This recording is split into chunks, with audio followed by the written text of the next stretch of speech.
Thank you so much for tuning into this special episode of Inside Austin's Agenda. I'm your host, Grace Reader. If you've been watching all year, first and foremost, thank you. You know that this show is meant to peel back the curtain on what's happening at City Hall, what's happening with Travis County. We have brought elected officials on. We have brought folks on who work in nonprofits and folks who work in political action committees who are pushing some buttons behind the scenes of local government. And we have brought on regular people who disagree on city topics. We're going to do a different show today, though. It's December, it's the end of the year, and we're going to wrap up the top 5 things that happened in 2025 and review some of the reporting we have done on this very show. First and foremost, we're going to start with Proposition Q. A reminder that Proposition Q was the City of Austin's tax rate election proposition. Voters voted that down overwhelmingly in November. We did a lot of reporting on this leading up to Proposition Q being voted on. We had 2 folks who disagree with each other, who were unelected but well-informed, come on to the show, talk about why they disagreed on Proposition Q, and had a civil discussion among neighbors about what exactly they valued and why they were voting the way that they were voting. We also brought elected officials on to talk about why they decided to put Proposition Q on the ballot for voters. Here's some of our coverage. Today, we've got Jeffrey Bowen, a former mayoral candidate, an entrepreneur in Austin, and Kathy Mitchell, who has been a longtime advocate here in the city of Austin. Thank you so much for being here with me today. I appreciate it. Thank you. So first and foremost, if I could have you all both start. You all first, you've just met. For everyone who you've shaken hands, you've now met. I'd first like you to start by talking to each other about your position on Prop Q and why that's where you are. Okay. Go ahead, ma'am. Okay. I favor Prop Q because for a number of different reasons. Austin is facing a structural deficit in the general fund, and the general fund is what pays for police, fire, EMS, parks, libraries, all the things that people think of as their services that they're expecting from the city. And so this will resolve that, as well as allow us to continue growing some programs that I believe, like the EMS first responder programs, that I believe we have seen proof of concept and are successful and should be grown. So that's why I support this TRE. Well, I'm not supporting the TRE or Prop Q, primarily because council has failed, once again, in their responsibilities to watch their spending and how they spend. They constantly want to blame somebody else, whether it be the legislature, whether it be the feds, and yet continue to still spend as if the money just grows on the trees in our backyards. And I've even said that to them, that they need to start taking responsibility for their spending. It's not the governor and it's not the president, past or present, sitting on the dais up there with them, telling them how to spend. They're doing this all on their own. And they've put us in this situation over the years. So I cannot stand by and let them have more money when they haven't done their due diligence in trying to deal with our deficit. Is there anything the other said that you thought, I don't agree with that? I would say I disagree in part.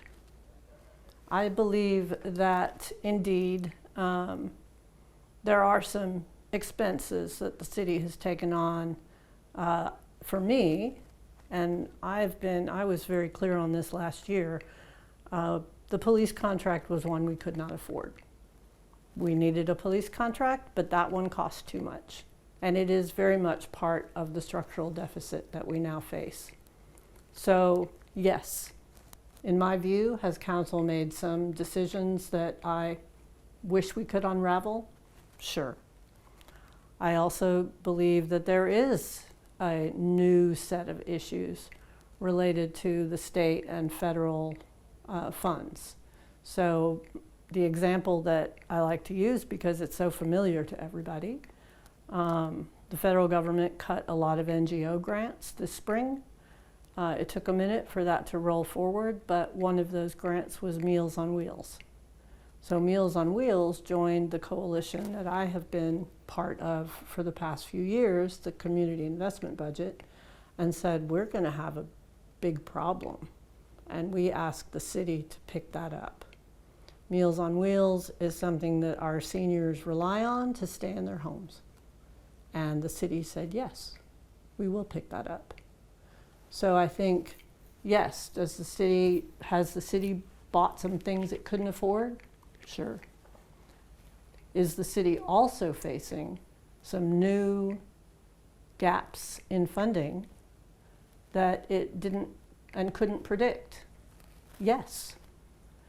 And if you combine those things, you end up with a situation where the city either passes Prop Q or has to make steep cuts to what people consider to be core services. And when you look at the city of Dallas, for example, where the sort of national balance of the changes that are happening have also hit Dallas, and they chose not to go to the voters, and they're having to eliminate their pools. They're cutting 9 public pools because relative to other things, keeping public pools open is expensive. In Austin, if we have to go to those lengths to cover this deficit, we're going to be cutting parks too, because that's the next biggest thing after public safety. And when you need big dollars, you go to where all the big dollars are. So that's where I would say agree in part, disagree in part. Yeah, and this is part of the reason for having civilized conversations. Mm-hmm. I have no disagreement over the police contract. I thought it was kind of out, but there again, that was something that recently had to be taken care of based upon issues that happened in the past, very long ago, to where there was police officers leaving, all of those type of issues. I will also agree that there are things that there were monies that are not followed through, only primarily because we have a $37 trillion federal deficit. There's some issues that I think that the city has taken on that maybe they are worthwhile, but yet I find the city has not set up any performance standards in many cases on many programs, which then leads to other issues of trying to be, where's the transparency? But when we start looking at things like what will we cut, what will we not do, those type of things, the city, or in my 35 years of living here, has done a very good job at always wanting to extort the taxpayers by saying we'll have to do this or we'll have to do that without going through and even tightening their own budget.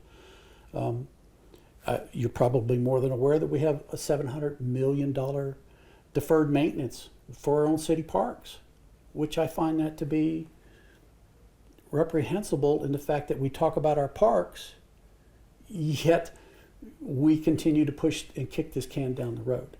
So yeah, there's a lot of issues out there that need to be addressed. And the problem I find with it is that city council doesn't listen. They listen to the few. They don't listen really totally all the way around. And that is one of the reasons. Hopefully this will get their attention.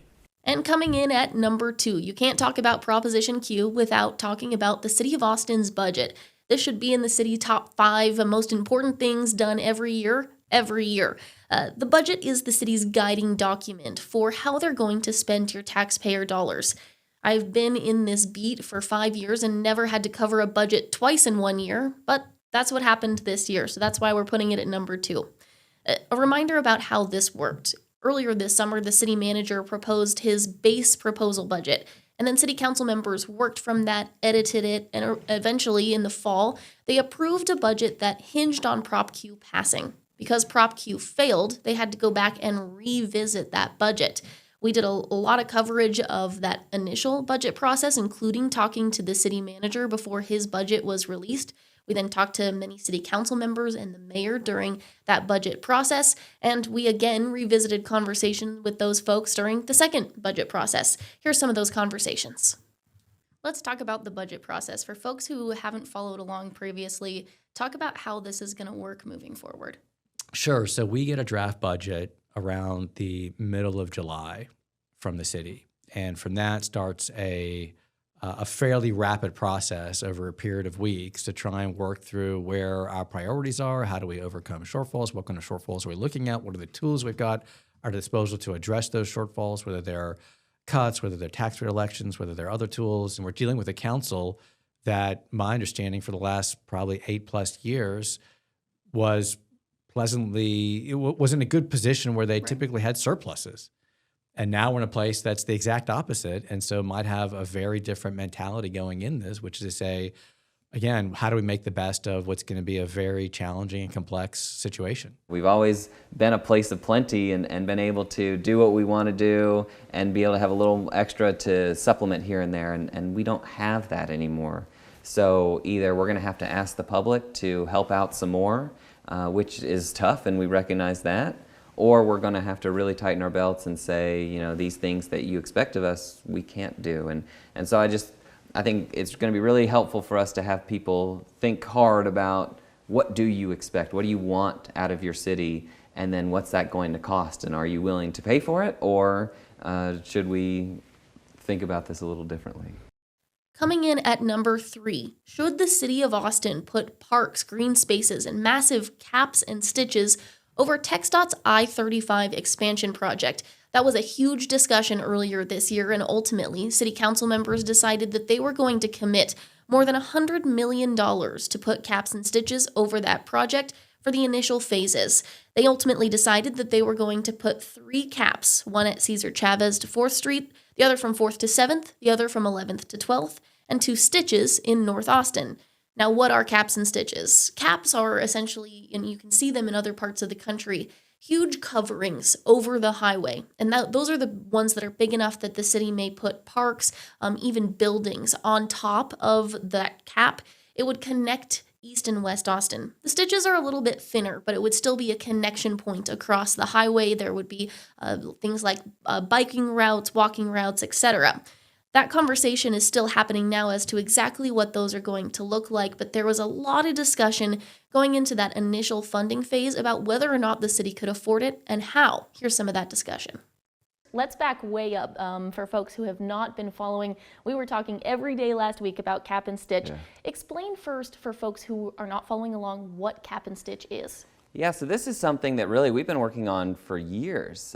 Going back with the I-35 expansion, part of the discussion was whether or not we wanted to put what we have called caps, which are just kind of decks on top of the road where you could put green spaces or public buildings, fields, things that the public could use, but that's more than a highway. And so that conversation has been going along for quite some time. It all came to a head last week on making the decision of which of these we wanted to actually fund and move forward with. So talk about where other cities may have these and kind of what they're going to look like. So people might be most familiar with the Clyde Warren Park in Dallas. That is a example of one of these caps. You also have a very large one in Boston, the Rose Kennedy Greenway. Denver has done this. I think Atlanta has done this, Seattle. So it's something that definitely communities have done to improve their highway areas, kind of make it, once again, more than a highway for the community. And no one has regretted it, which is why we really wanted to do as much as we could to bring this to Austin and create this space for the public.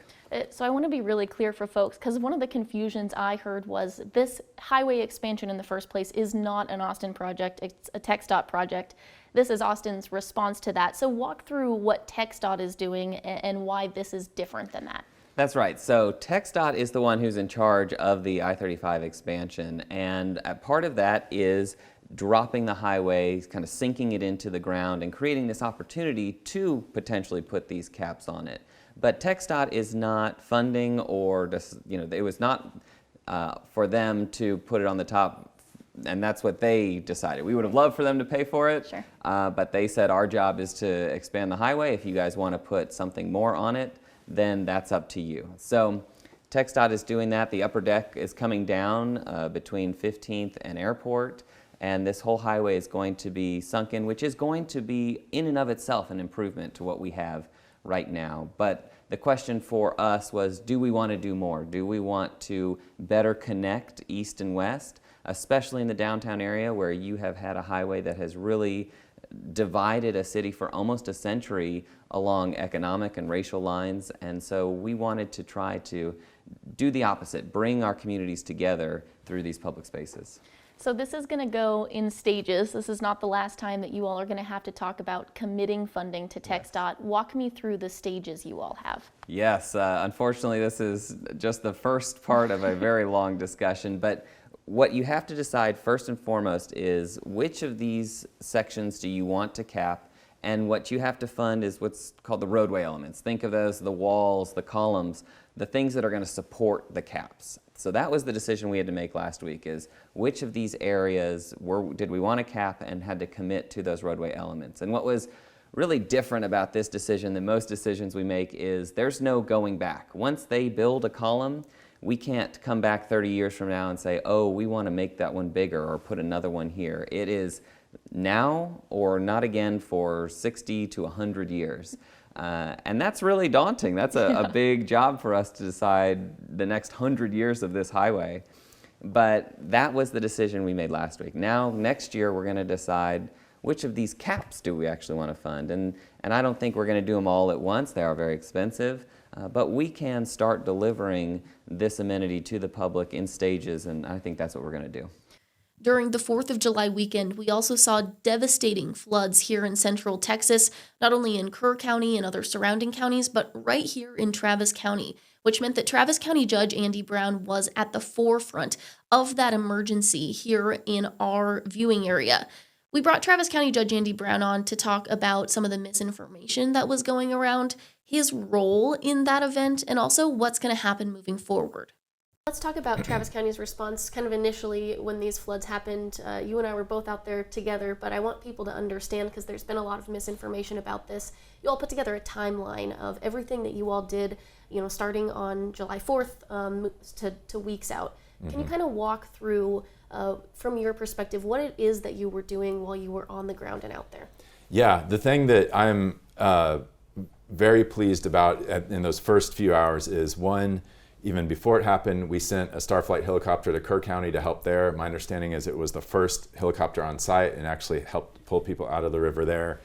I'm still learning to this day of all of the specific details of what firefighters did, individual stories of people they rescued, because as they're doing it, they're not writing it in a logbook. So it's not the easiest thing in the world to compile. But from that night, Blake, our deputy emergency management coordinator, was monitoring this entire situation. He sent a deputy sheriff's officer out there just around midnight or a little before, because the weather service was telling us that it wasn't that severe. He wanted to see for himself, so the deputy sheriff went out there, saw water was over the road. He reacted quickly and told the weather service they needed to upgrade their warnings to the highest level possible, which they did. And then once the calls started coming in for the flooding rescues, ESD1 took charge that same night, and they sent people responding to those 911 calls. The sheriff's department responded, Austin Travis County EMS, as they started getting the mutual aid response kicked in as well. So we had ESDs from every ESD across Travis County that night sending firefighters in to help rescue people. I've heard stories, the lieutenant that you interviewed that morning rescued a big family of 11 folks. I think it was like 6 kids, 5 adults that were there for the July 4th weekend that had to go to their second floor, and he broke through their window on the second floor, got them all out. There are a lot of stories like that people haven't heard. I even heard a story the other day from Ashley, one of the residents there, that a couple of folks had washed down in the flood, and one was in a tree and one was grabbing onto something else, and they were there for some amount of time, and then at some point someone they thought was a police officer, but I'm thinking maybe was a Austin Travis County EMS just because of their outfits, put them in a boat and another couple of people and got them to safety as well. So yeah, I have no doubt that our first responders are working tirelessly that night. We looked at the damage, as it was coming in that day, Sunday, and then on Monday we said, TDM, we need more help for this. This is bigger than we can handle locally. And so they sent in their full IMT team, doing search and rescue methodically, using 14 different teams of dogs. By the end, I think they had something like 500 people on the ground there at one point.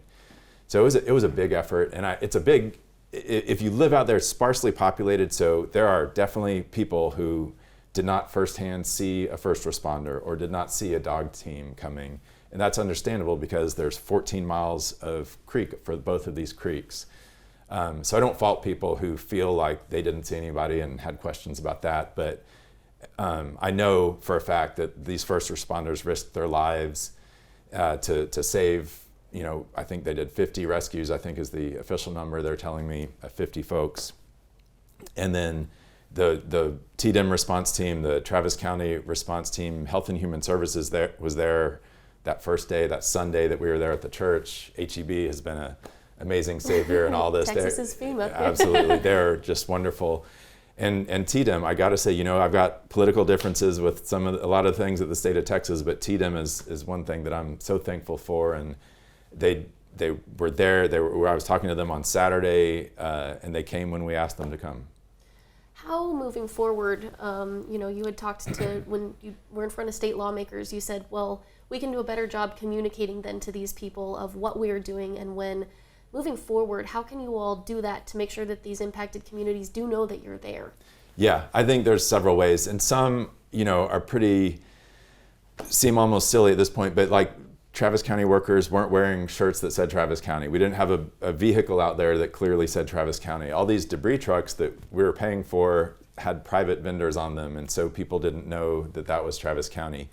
TDEM was working for us. That's how it works in Texas. They come in at the request of the county judge, and so they're working for us. And just, I think, doing a better job for all those folks to identify who they're with.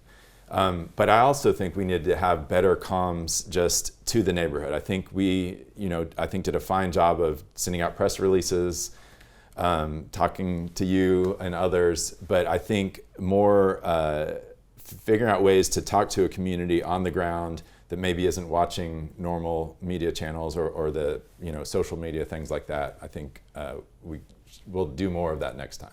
And coming in at number 5, many of the discussions we had on this show this year were surrounding how a new federal government was going to impact and trickle down to the city of Austin and to Travis County. Those conversations ranged from how our airport was going to be impacted to whether or not nonprofits and other groups that are working to help people here in Austin were going to need additional support from the city. Here are some of those many conversations. First, if you could remind folks kind of where the city of Austin stands in specifically with our police department.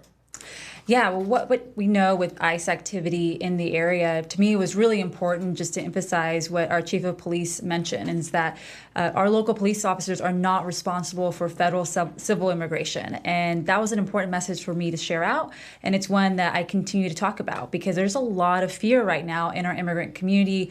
Stress levels are high and there's tremendous amount of anxiety. So I think first and foremost, just clearing up, where this is coming from and who's responsible for it is important. That clip got picked up and got shared on social media and went, I'm not social media savvy, but I would say viral. And so can you talk a little bit about how you're navigating both addressing the concerns we have, the community has, but also, at this time that's really politically fueled, trying to kind of walk that line? How are you balancing that? Yeah, I want to be very careful with what I say and how I say it. I know just how easy it is for certain individuals, bad actors, to politicize what I'm saying when really what I'm trying to do is provide assurances to our community and really look out for the safety of everyone who lives in this city. And that is important right now, especially with all the confusion and chaos that we're seeing coming down from at the federal level. So it's important for me to speak on these matters.